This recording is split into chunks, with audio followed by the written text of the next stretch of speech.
We have reached the part of the podcast where we're going to be talking fantasy football. And just like he's been here every week, Nick, aka at NA Fantasy on Twitter, is on, and him and I are going to talk about this week's slate. Nick, how you doing today? Great, man. How are you doing?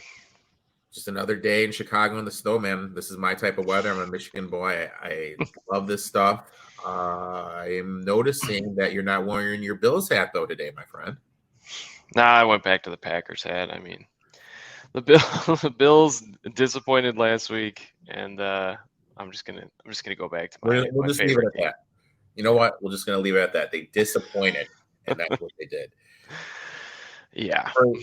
For those tuning in for the first time, listening or watching on YouTube, what Nick and I do is we just kind of go through the slate. We give you our thoughts. We're going to give you a lineup that him and I are going to play. And since we're in the playoffs, we are going to talk about the playoff challenge. Obviously, our squad took a little bit of a hit with the Bills, unfortunately, going down. We're going to look to have to make up some stuff to have any shot of winning our little group that we're in. But before we dive into that, we're going to dive into the DFS slate. And when the slates, meaning the number of games, dwindle down, instead of having us give you a 50-50 lineup, we're going to give you a millionaire maker lineup. So our thought process going into this is going to be a little bit different. We're going to go against the grain with some of these players with what we are telling you to play. So keep that in mind. Obviously, this is just a blueprint for what you want to do, but we're telling you what Nick and I are going to be entering in the Millionaire Maker. So without further ado, let's jump right into it. Obviously, we got to start at the quarterback position. We got four choices. Do we go against Birdie? Do we take Brock Purdy in Philadelphia against the best defense in the league? Joe Burrow, an injured Patrick Mahomes, Jalen Hurts against the 49ers defense. What are we doing here, Nick? In my opinion, there's only really one choice for me, and that's Joe Burrow. He's had success against the Chiefs. He's had a lot of success against blitzes, and the Chiefs are the defense that blitzes the second most in the NFL.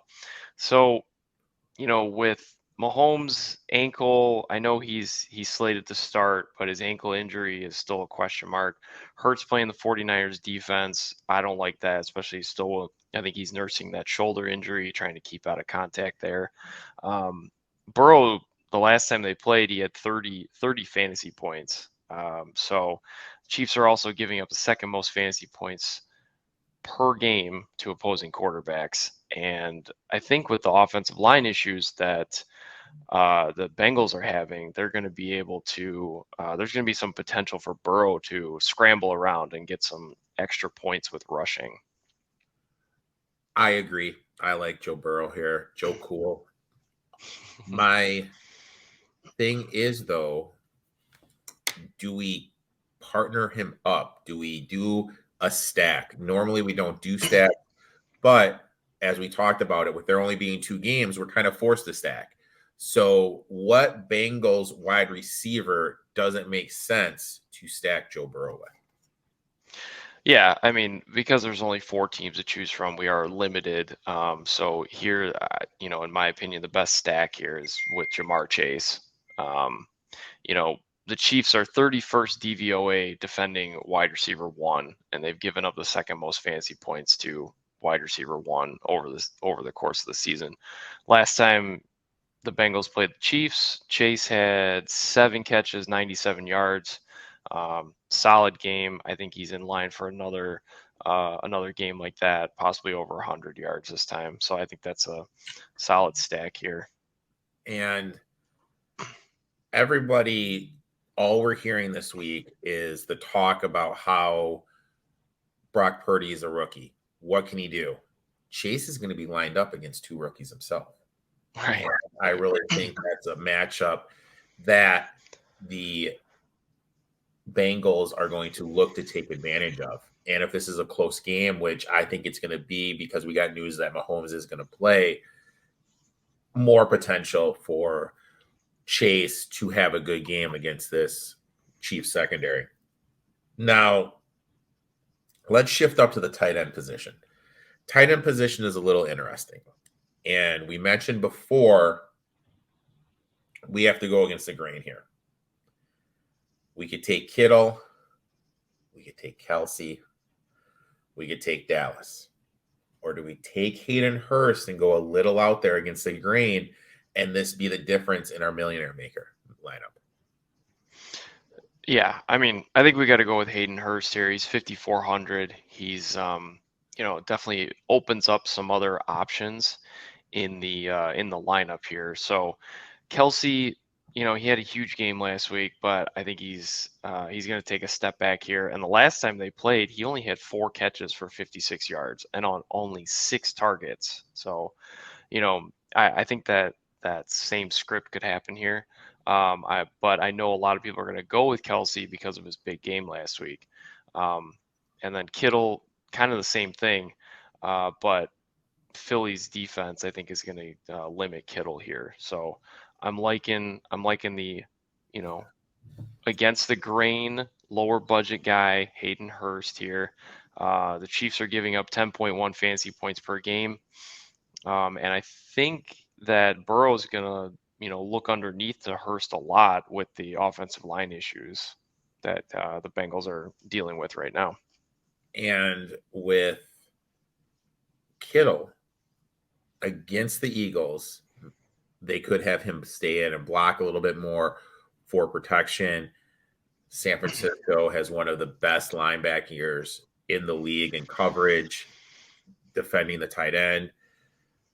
So look, if we get a tutty from Hurst, he's at 5,400. If we get him to 15, which I think he's capable of, we have a chance here. But if he tanks out, his floor, he has the lowest floor. So this is when you're building a millionaire makeup, you do have to get the studs in there like Chase, but you have to look for those lower budget guys that are against the grain that are going to be under owned that could go off. And that's exactly why Hayden Hurst is. And I absolutely love him in this position. Mm-hmm. On the other side of the ball, is there any Chiefs that you're looking to be invested in?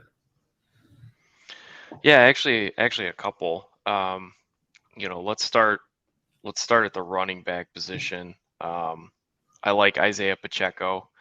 It's a tough matchup against the Bengals defensive line. They're giving up the 7th fewest fantasy points to opposing running backs. But with Mahomes being hurt, I think they're going to lean on the run game a little more. Pacheco actually averaged 4.7 yards per carry when they played Cincy earlier in the season. And he's averaged 11.6 fantasy points in his last 3 games. He's 6,300, so he's not, breaking the bank. I think he's a viable option here to put in the lineup. And I think you hit the nail on the head. They're going to have to run. Part of what makes Mahomes and everything great is what they do in the pocket with him moving around and everything. If he's not able to do that, you got to have something, a different wrinkle. Maybe it's the run game with Pacheco. So I like that play.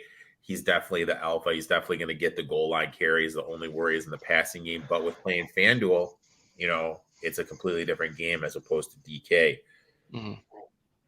Is there anybody else on the Chiefs that we're looking to get invested in?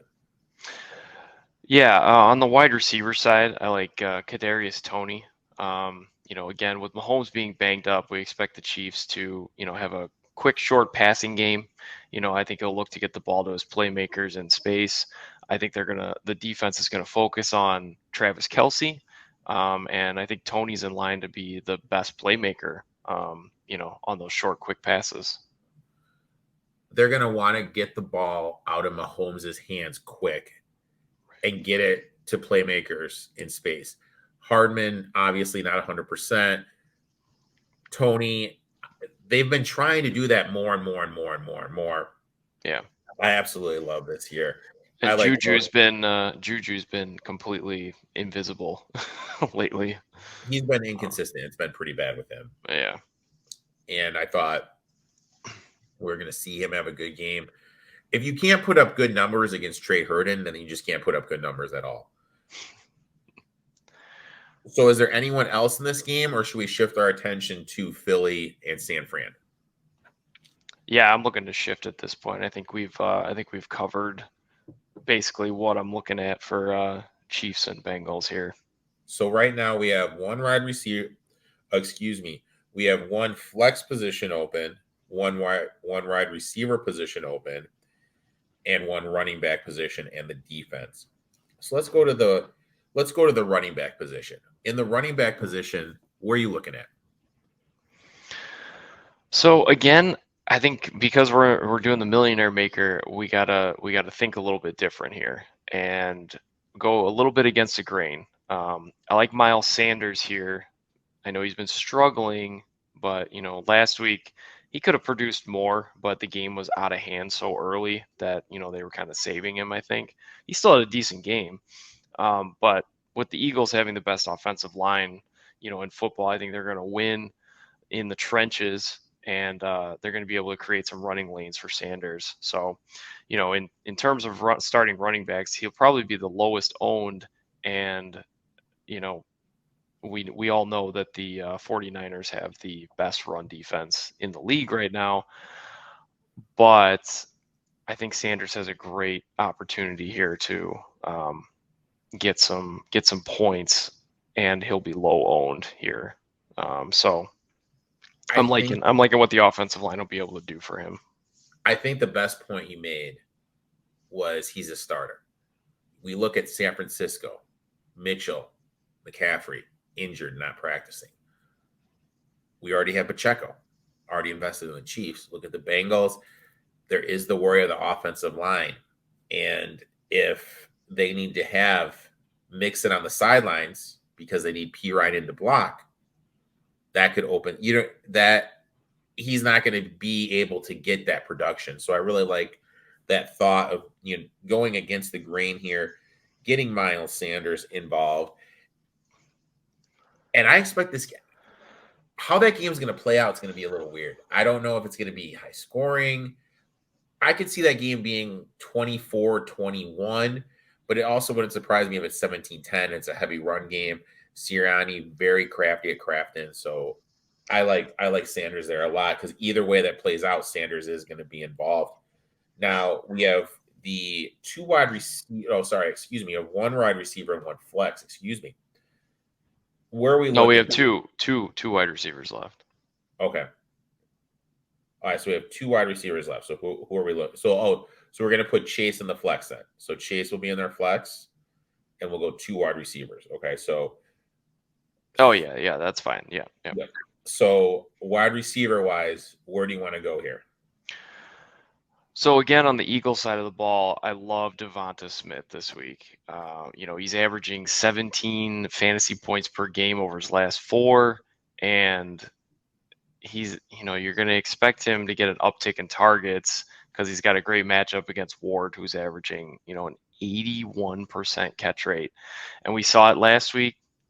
CD Lamb, 10 catches, over 100. What do you have? 117 yards.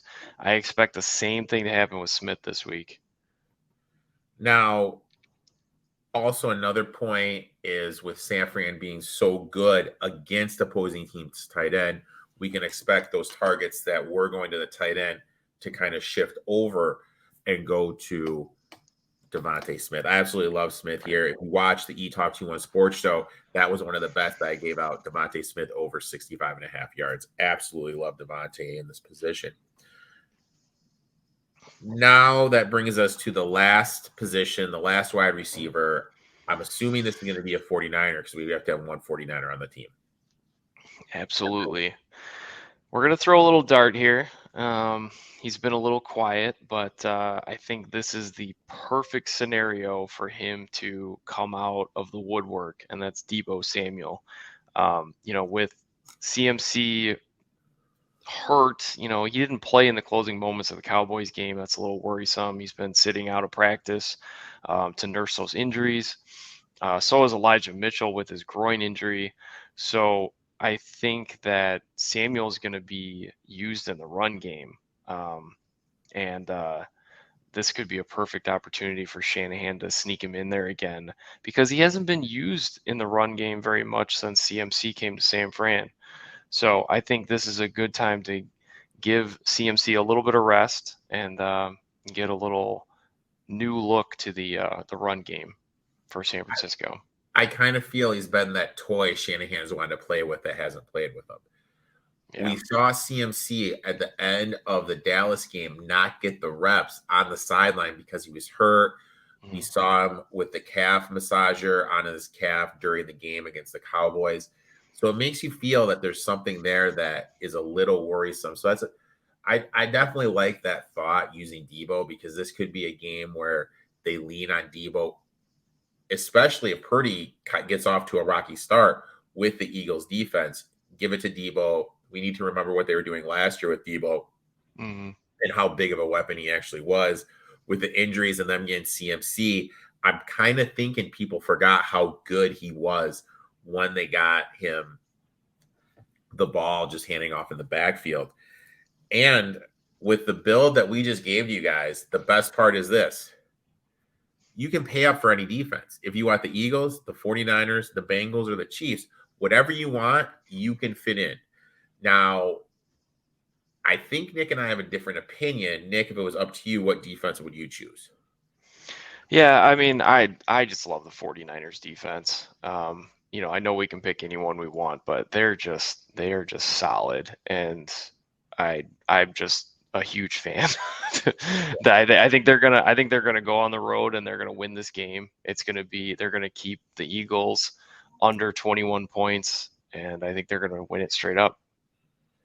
See, I would take the Eagles defense. So I would take the Eagles defense, but it wouldn't surprise me.